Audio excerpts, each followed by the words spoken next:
Assalamualaikum warahmatullahi wabarakatuh.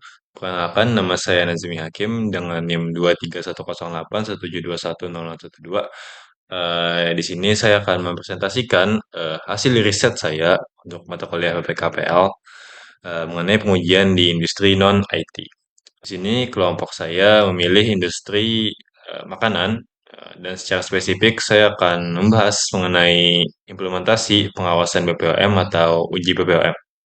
Jadi di sini saya mengambil topik makanan ringan karena makanan ringan memiliki rantai distribusi yang sangat luas, mulai dari UMKM hingga pabrik besar, sehingga risiko dari kontaminasi dan pelanggaran standar sangat tinggi. Jadi di industri ini peran BPOM adalah memastikan keselamatan konsumen melalui pengujian yang ketat.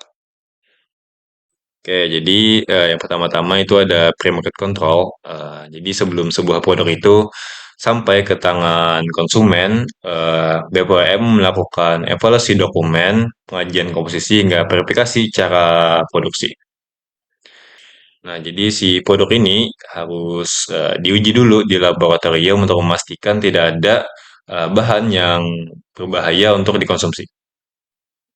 Desain dan label pun harus disetujui agar informasi nilai gizi dan tanggal kedaluarsa tersampaikan dengan benar. Nah, jadi yang selanjutnya setelah pre-market control itu ada post-market control. Wait. Nah, jadi si BPOM ini secara rutin melakukan inspeksi mendadak atau sidak ke sarana produksi. Lalu mereka juga melakukan sampling produk di pasar. Lalu yang menarik di era digital sekarang ini, si BPM memiliki tim cyber untuk memantau peredaran makanan ringan yang dijual secara online di platform e-commerce untuk memastikan tidak ada produk yang reject atau ilegal yang membahayakan masyarakat. Nah, jadi apa sih yang sebenarnya diuji di laboratorium mereka ini? Menurut Shah et al. Di 2015, dalam studi kasus pangan jajanan, pengujian difokuskan pada dua hal, yaitu eh, cemaran mikrobiologi dan cemaran kimia. Jadi secara mikrobiologi, BPOM memastikan tidak ada bakteri berbahaya seperti Salmonella atau E. coli yang biasanya muncul akibat sanitasi pekerja yang buruk. Nah, jadi pengujian ini dilakukan untuk mendeteksi penyalahgunaan bahan-bahan yang berbahaya kayak formalin, boraks, atau pewarna makanan gitu. Bahan-bahan tersebut seringkali disalahgunakan untuk menekan biaya produksi. Nah, jadi untuk lulus uji ini, industri wajib menerapkan yang namanya CPPOB atau cara produksi pangan olahan yang baik atau GMP, Good Manufacturing Practice. Penerapan tersebut mengatur secara fisik mulai dari lantai yang harus sudah dibersihkan, terus dinding yang bebas debu, sampai alat-alat yang tidak boleh berkarat.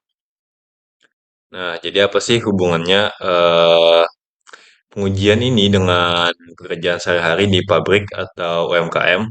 Jadi pengawasan dari BPOM ini secara langsung mengubah budaya kerja. Berdasarkan observasi dari jurnal Iznilillah di 2022 dan Lestari di 2022, ada beberapa perubahan signifikan dalam operasional. Yang pertama menyangkut kebersihan, yaitu kehigienisan personel. Para pekerja diwajibkan mengikuti SOP kebersihan yang ketat, seperti mencuci tangan dengan sabun, menggunakan masker, sarung tangan, dan hairnet. Yang kedua ada manajemen gudang. Pekerja gudang dilarang meletakkan bahan baku langsung bersentuhan dengan lantai. Penggunaan palet atau rak sangat direkomendasikan untuk menghindari kontaminasi dari bakteri atau parasit lantai. Yang ketiga itu ada quality control kemasan. Bagian pengemasan harus memastikan alat sealer itu berfungsi 100% agar produk tetap kedap udara. Jadi kalau ada kegagalan kecil pada mesin sealer tersebut bisa menyebabkan produk gagal dalam uji stabilitas BPOM karena produk tersebut bisa cepat tengik dan berjamur. Yang keempat itu ada dokumentasi. Jadi setiap batch produksi harus dicatat kode produksinya.